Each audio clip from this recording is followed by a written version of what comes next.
Doctor எனக்கு sugar இருக்கு, tail சாப்பிடுறேன், ஈசோஃபிலியா இருக்கு, எட்ரசன் சாப்பிடுறேன், டிங்கு ஜுரம் இருக்கு. அதுக்கு என்ன பண்ணுங்க, 10 ஆம்பிசிலின், 10 பிகோசல்ஸ், 10 மெட்ராசின் எழுதி கொடுங்க. ஓஹோ, ஏயா நோயையும் நீயே சொல்லிட்டு மருந்தையும் நீயே சொல்றியா? நீயே கடையில போய் வாங்கிக்க வேண்டியதானே, இங்கே ஏன் வந்த? போய் ஆடல. டாக்டர் ரொம்ப கோவப்படுறீங்க, உங்களுக்கு பிபி இருக்கு, என்ன பண்ணுங்க, பீட்டா கார் டெய்லி ஒன்று சாப்பிடுங்க. ஹலோ டாக்டர், வர வர இந்த துளிலுக்குன்னு ஒரு மரியாதையே இல்லாம ஆயி போச்சா. May come in sir? Come in.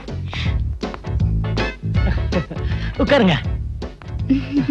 முதல்ல நீங்க உட்காருங்க. நீங்க உட்காருங்க. ஐயோ முதல்ல நீங்க உட்காருங்க. ஓகே. What's your problem? அது வந்து பரவாயில்ல, கிட்ட வந்து சொல்லுங்க.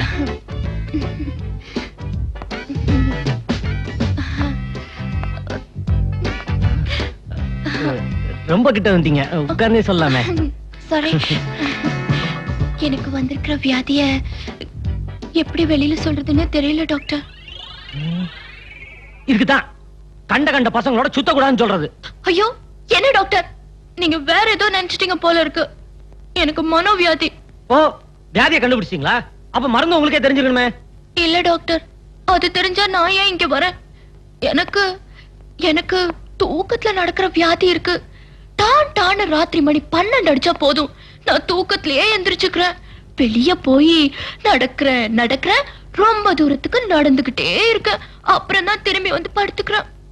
சாதாரணமா தூக்கத்துல நடக்கிற வியாதி இருக்கிறவங்களுக்கு அவங்க என்ன செய்யறாங்கன்னு ஞாபகம் இருக்காது. ஆனா உங்களுக்கு எப்படி இதெல்லாம் ஞாபகம் இருக்கு? அது அது அது வந்து எனக்கு கூட இதெல்லாம் ஞாபகத்துல இல்ல. மத்தவங்க சொல்லிதான் இதெல்லாம் எனக்கு தெரியும். ஓஹோ, கொஞ்சம் அவசரப்பட்டேன். நானும் பார்க்காத டாக்டர் இல்ல. எல்லாரும் இந்த வியாதியை குணப்படுத்தவே முடியாதுன்னு சொல்லிட்டாங்க. கடைசியா உங்களை நம்பித்தான் வந்திருக்கேன். உங்களால மட்டும்தான் முடியும்னு வந்திருக்கேன். நீங்களும் கைய விரிச்சிட்டா எனக்கு தற்கொலை பண்ணிக்கிறத தவிர வேற வழியே இல்ல. ஐயோ, ஏங்க அழுவாதீங்க. எப்படி டாக்டர் அழாம இருக்க முடியும்? எனக்கு இந்த வியாதி இருக்கிறது வெளியில தெரிஞ்சா யார் டாக்டர் என்ன கல்யாணம் பண்ணிக்குவாங்க? கவலைப்படாதீங்க, நான் இருக்கேன். அப்போ நீங்க என்ன கல்யாணம் பண்ணிக்கிறீங்களா? இல்ல, உங்க வியாதியை குணப்படுத்துறேன்னு சொல்ல வந்தேன். ரொம்ப தேங்க்ஸ் டாக்டர். ஆமா, உங்களுக்கு பகல்ல தூங்குற பழக்கம் உண்டா? இல்லையே. ஏன்? இல்ல, இப்ப நீங்க தூக்கத்துல வந்திருக்கீங்களோன்னு நினைச்சேன். போங்க டாக்டர். பாத்தீங்களா, என் பேரு சொல்லவே மறந்து போயிட்டேனே. என் பேரு கிரிஜா. நல்ல பேர்.